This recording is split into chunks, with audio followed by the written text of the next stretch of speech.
Welcome to my channel. My name is Boy, and today we will create an amazing B-roll sequence, but it's gonna be very special and different because it's in a not very traditional way.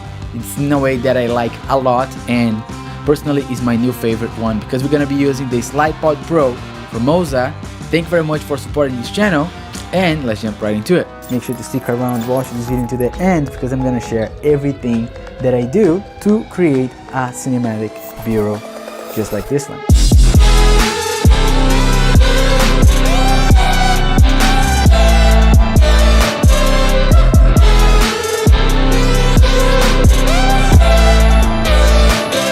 Tip number 1, lens. When filming B-roll, it's very important to know what lens to use because it will take and show a lot about your product. If I want to make a product look bigger than normal, I would choose a lower focal length like 16 millimeters because it will create some distortion and it will make object look taller and longer. But in this case, for this B-roll sequence, I want to be very realistic without any distortion since it's gonna be for a tattoo for my documentary in Brazil. That's why I chose the 50mm f1.8. That will give me a nice compression and will be very sharp. Tip number 2, light. Light's very important when filming B-roll because you have the power to show the details, three-dimensional look, and creating some depth. I'll be using my favorite key light from Nanlite, the Forza 60B, with a softbox diffusion and a Pivot Tube 15 as my backlight. High quality light is crucial for a high quality image. Remember that. Tip number 3, movement. Not every B-roll need to have movement. Sometimes less is more. And a tripod or a monopod is great to just show what the subject is doing or to highlight a scene. In this case, I want movement to be more epic and dynamic. And we'll be using my new favorite assistant, the Slypod Pro, which is an electronic monopod that I can control via my iPhone using the MOZA Master app, that I can make horizontal and vertical movements. Tip number 4, quality.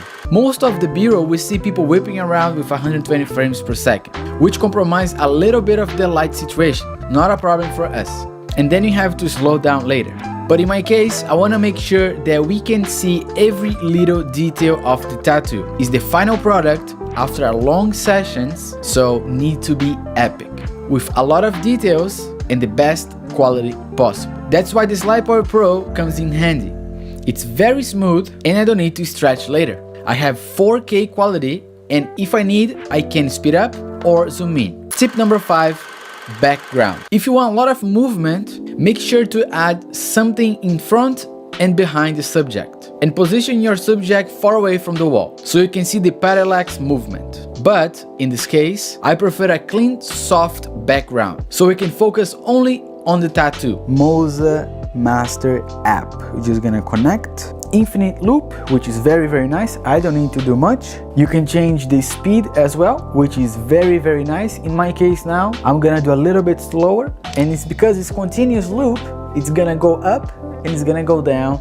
This way I don't need to do anything. It's nice because it's very quiet as well, especially from the app, and it's gonna keep going. This way I'm gonna do the inside part now. The quality for me looks fuego. It's going back down again. I'm gonna look this way, move back. Very cool, very nice. I'm gonna move this light here. Let's do this in. So far so good. I'm gonna do a little bit more white one now. Speed, I'm gonna change to 50. There we go. Now you're gonna be able to hear a little bit more. There we go. Very cool. You can see everything now. Let's do one back. Just a very nice close-up here. Oh, nice. It's literally my eye level right now. It's perfect. We did some vertical up and down. Now we're gonna try to do front and back just to have options, and I'm gonna cut back and forth. Tip number 6, composition. So I want to be very in frame with the tattoo. Now we can go back, downwards. Make sure that you know how to frame properly your subject. It's not about speed and whipping around. I've been there. Now I know that a nice framed subject with a slow movement, it's more powerful than a bunch of takes on top of each other with random cuts and transitions and all of that. That's why the Slypod Pro plays a huge factor for my B-roll sequence. I'll be able to position as a monopod like you saw before, and I can mount on 2 tripods or 2 small tripods and put on my desk for effective horizontal movement. Tip number 7. More is better than less. You will shoot what you need, and after that you play around and take more B-roll with different lightings, effects and positions, so you can have extra footage to play if you need to. I will use this police effect from Nanlite that I like a lot, so I can make me look badass. But because I'm working with a tattoo B-roll, I cannot change the color of the final product a whole lot. So I keep things at 46K for the most part, just to be safe. That's a nice angle because it's zooming in very slowly, but everything is gonna be in 4K, so it's perfect. The quality is gonna be fuego. This I'm gonna do a little bit faster.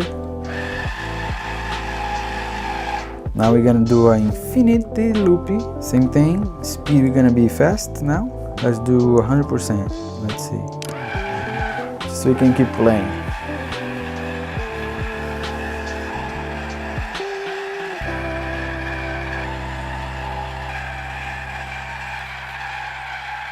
Tip number 8, editing and music. Choose a nice piece of music that fits your project and make some cuts.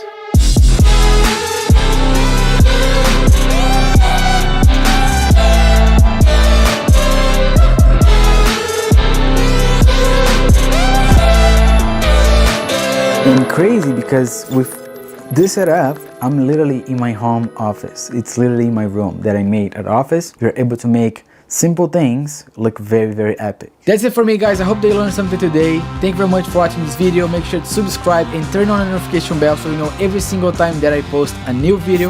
Thank you very much, and I'll see you in the next one.